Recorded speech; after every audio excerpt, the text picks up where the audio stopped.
Élection présidentielle aux États-Unis d'Amérique. La campagne reste serrée entre les deux candidats, Kamala Harris et Donald Trump. De qui entre ces deux va remporter ces élections? Joseph Kazadimou, qui est analyste politique et dépendant, donne son analyse. Serré. Kamala Harris et Donald Trump sont au coude à coude. Certains sondages montrent que Kamala Harris a un peu plus de points que Donald Trump, mais ces points-là ne signifient rien.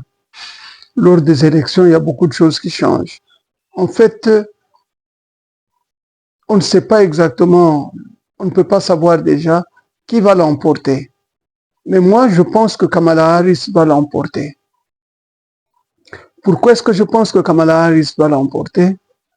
Parce que le comportement de Trump ne plaît pas, ne conforte pas la plupart des gens aux États-Unis. Dans ce sens que il est très impulsif, il a l'insulte facile, il tient des propos qui ne sont pas vraiment dignes d'un président. Il a un peu changé depuis qu'il n'était plus président, mais en ce moment-ci, il a repris. Il dit des choses qui ne devraient pas sortir de la bouche d'un futur président. Il inquiète. Ça, c'est un premier problème. Un deuxième problème, c'est que il est contre la guerre en Ukraine. Or, il y a des pans entiers de la population américaine qui comptent sur cette guerre pour faire de l'argent, qui sont en train de se faire de l'argent. Tous les prêts dont nous entendons parler là, c'est de l'argent qui est redistribué après, soit à des entreprises qui fabriquent des armes, soit des avions ou quelque chose comme ça. Ne rassure pas. Trump ne rassure pas. Pourtant, c'est un homme d'affaires. Je crois que Kamala Harris va passer. Mais mon point de vue personnel est que je crois que Kamala Harris va passer, mais je ne suis pas d'accord. Je n'aime pas que les démocrates soient au pouvoir aux États-Unis. Lorsque vous relisez l'histoire de notre pays, chaque fois que les démocrates ont été au pouvoir, nous avons connu beaucoup de problèmes. Et la dernière fois, c'était du temps de Bill Clinton. Quand Bill Clinton était président des États-Unis, c'est lui qui a commencé la guerre en utilisant un proxy, comme on l'appelle en anglais, qui est Kagame, le Rwanda.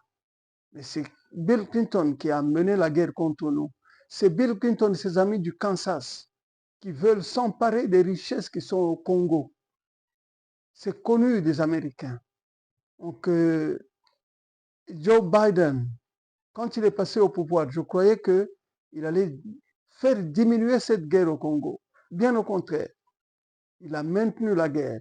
Il n'y a que Obama qui a pu quand même, à un certain moment, il a eu même un échange avec Kagame, lorsqu'il a appris ce qui se passait réellement, et non pas ce qu'on raconte à tout le monde.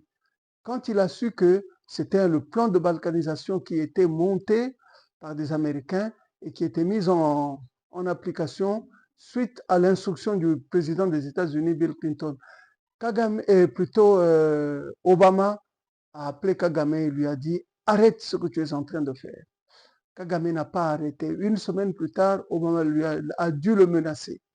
C'est alors que la guerre a diminué et la guerre n'a plus progressé comme dans le temps.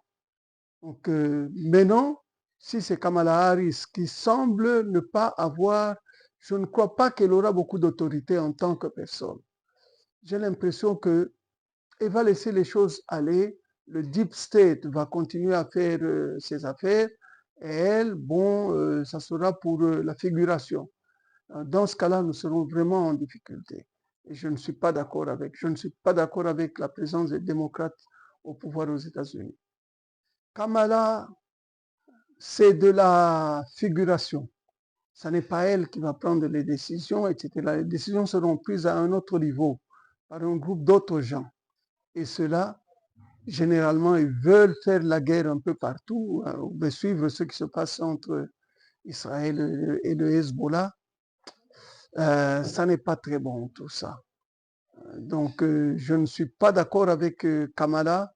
Je verrais bien comme une bonne chose que Trump passe, pourvu qu'il maintienne sa promesse. Il dit qu'il fera arrêter la guerre de l'Ukraine et de la Russie en 24 heures, pourvu qu'il tienne encore à ces idées-là. Ça sera difficile, mais quand même, le fait de se prononcer de cette façon-là est un témoignage de la volonté de quelqu'un de faire cesser la guerre. Et alors nous pourrons profiter de l'occasion pour dire oui, mais il y a la guerre au Congo. Arrêtez-nous cette guerre-là. Parce que si cette guerre ne s'arrête pas d'une façon suite à la diplomatie, etc., nous allons mener une guerre terrible au Rwanda. Et les Américains viendront derrière le Rwanda. Nous aurons donc avec nous l'OTAN, les États-Unis et le Rwanda. Ça sera plus difficile. Je préférerais que ça soit moins difficile. Mais je sais que nous allons vaincre. Économique qui se détériore dans les pays africains en général et plus particulièrement en RDC. Qu'est-ce que ces élections peuvent apporter comme solution dans ce pays? Le professeur Joseph Kazadi Moukenge donne son point de vue.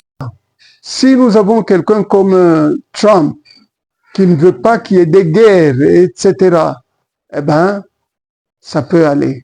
Si nous avons quelqu'un comme Kamala Harris ou les démocrates qui sont en train de créer des guerres partout, ça n'ira pas, ça ne sera pas une bonne chose pour nous. En Afrique,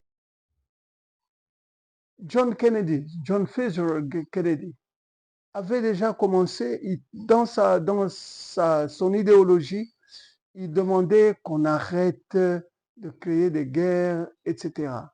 Qu'on fasse plutôt quelque chose de bon pour les populations. L'acteur, comment il s'appelait, le président des États, s'était prononcé de cette façon-là.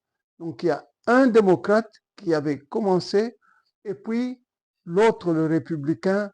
Généralement, les républicains sont comme ça. Ils ne veulent pas faire des guerres, plutôt faire des affaires. C'est ça, les républicains aux États-Unis. Tandis que les démocrates, c'est la guerre partout, partout, partout. Les guerres. Ils multiplient les guerres parce qu'on dirait qu'eux, ils font leurs bénéfices lorsqu'il y a des guerres. Tandis que les autres font leurs bénéfices en faisant le commerce, etc. Les chefs d'État africains doivent rompre qui leur permet d'appuyer beaucoup plus ceux qui ne veulent pas faire des guerres, ceux qui ne veulent pas répandre les guerres. Donc moi, je conseillerais aux chefs d'État africains de se liguer avec les républicains plus qu'avec les démocrates. Il y a parmi les démocrates, comme Obama, n'est-ce pas, il avait fait quelque chose, mais sinon, les démocrates, c'est la guerre partout, ça n'est pas bien du tout.